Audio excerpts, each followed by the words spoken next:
बहुत क्लोज हैं कोई ऐसी गल होगी इन्हें कुछ नहीं सुनाई ना सुनाते देखो पता कि भाऊ जी एक मैं करना गल नशेड़ी वाली गल मेरा आखना कोई भी जी चीज़ होंगी ना लाइफ तुस गोल्ड मैडलिस्ट बनी हो तुस बहुत कामयाब आदमी बनी हो बंदा आखदा मैं कीता और जे कुछ गलत हो जाता बंदा आखदा तू कीता दुनिया ने कीता मैं ते वो कामयाब आदमी ना कीते दा तुहाड़ा हुंदा ते ना गुआए दा तुहाड़ा हुंदा जो आंदा किस्मते कन्नै आंदा किस्मते कन्नै जंदा तुहाड़े अपने ग्रह मेरे अपने ग्रह ओहदे च बेईमान तुस होए जां मैं होया बेईमान वक्त हुंदा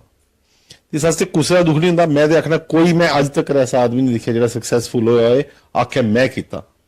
कुदरत करांदी ग्रह करांदा ओह कोख करांदी जिहदे जन्म लेदा जिहदे कन्नै तुस बोए दे तुहाड़े आस पास आह्ले लोग होंदे अगर उन्हें तुहाड़ा सक्सैस दिखना दिखदे और अगर कदें तुहाड़ा डाउनफॉल होंदा वो भी तुहाड़ा कीता नहीं होंदा my success is not mine my bad time is not mine but in between what I show is my character वो मेरा है कियां मैं उस चीज़ हैंडल करना कियां प्रैशर कुकर च चना अपने आप ही हैंडल करदा वो ओहदा करैक्टर है जिस बंदे कोल करैक्टर है ना दीपक वो बड़ी दूर जाता ਇਹਦੇ ਚ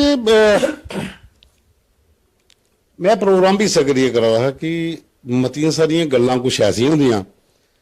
ਜਿਹੜੀਆਂ ਹਰ ਇਨਸਾਨ ਦੀ ਲਾਈਫ ਦੇ ਵਿੱਚ ਜਿਵੇਂ ਦੱਸਿਆ ਕਿ 10 ਗੱਲਾਂ ਹੁੰਦੀਆਂ ਜਿਹੜੀਆਂ ਬੜੀਆਂ